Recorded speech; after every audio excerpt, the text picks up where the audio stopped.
Shalom Yidden. This week we have a double Parashah, Parashas Nitzavim, then Parashas Vayelech. And I'd like to touch upon two things in Parashas Nitzavim. The first one, we learn out from a pasuk that if you listen to Hashem with all of your heart and all of your soul, you'll be greatly rewarded. Now the question is, why is it saying with all of your heart and all of your soul? Maybe you would think that if you do mitzvos, if you learn the Torah, if you believe in Hashem, that's good enough. We see from this it's not so. As it says in Tehillim, Ivdu et Hashem b'simcha, serve Hashem with happiness. Hashem doesn't want a mindless robot to do what he says. He has malachim that do that. Hashem wants someone to do mitzvos not out of habit, but out of love for Hashem, out of love for the mitzvos. When we do that, we truly elevate ourselves and our connection with the Kadosh Baruch Hu. So may we all be able to work on the things that we do out of habit, because we all do, and be able to have a stronger connection with Hashem. The next point I'd like to touch upon is actually a very interesting Gemara in Bava Metzia. There is an argument between Rabbi Eliezer and the Chachamim about how to paskin on a certain law, how to teach and hold on a certain law. Rabbi Eliezer calls out, and he says, if I'm right, let Shemayim prove it. And then a bas kol comes out, a heavenly voice. Can you imagine such a thing? A great voice coming from the sky, saying Rabbi Eliezer is correct. And what happens? Does everyone say, all right, case is done, case is closed, we got our answer? No, not at all. Rabbi Yeshua steps up and he says, Lo b'Shemayim. He quotes a pasuk in this parsha. The Torah is not in Shemayim. It used to be. The pasuk says that it's not in Shemayim, but it used to be. But now it's given to Bnei Yisrael. It's given to Klal Yisrael. It's ours. I know it's a very common joke when people hear a certain ruling, a certain law. They're like, it's a d'Rabbanan. But such a powerful point we learn from the story, that a heavenly voice came from Shemayim and told us who was right in an argument. But that's not how we rule. That's not how we hold. It says in the Torah we rule based off the majority, and the Chachamim have the majority, and Rabbi Eliezer did not.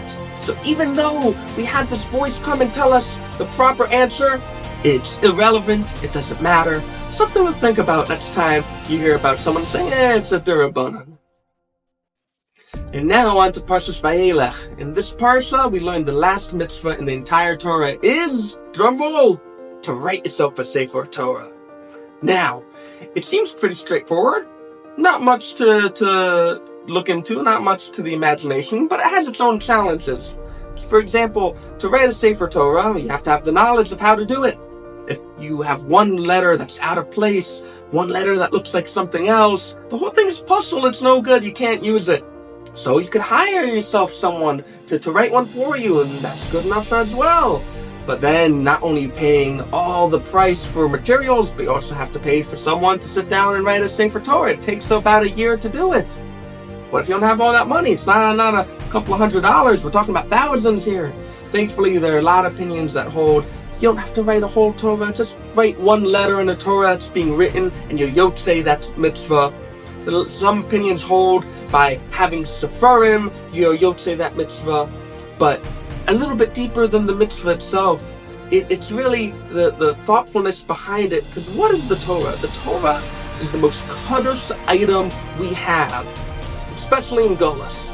It's the thing that has the most kedusha, that is a physical object. Now, touching on that point of something that has so much kedusha and it's physical, we've had the Torah passed down from Moshe Rabbeinu on Har Sinai, and the same letters are written in the Torahs that are being produced today. It's by hand, it has to be with a certain ink, it has to be done a certain way. It's really the most amazing link we have in the generations, because if we don't have the Torah, we're not the Jewish people. If Chas v'Shalom, someone snapped their fingers and the Torah disappeared, the Jewish people would disappear along with it. The Torah doesn't just mean an instruction manual, but it's a way of life. It's Yiddishkeit. It's who we are as a people, and without it, we are nothing. It's the document that says Eretz Yisrael belongs to the Yidden, belongs to the Jewish people. So anyone who believes that the Jewish state of Israel, that the land of Israel belongs to the Jews, automatically is saying that they believe in the Torah, whether they know it or not. It's a really beautiful mitzvah that shows the link in our never-ending chain of Masorah. May you all have a beautiful Shabbat, and don't forget to stay inspired.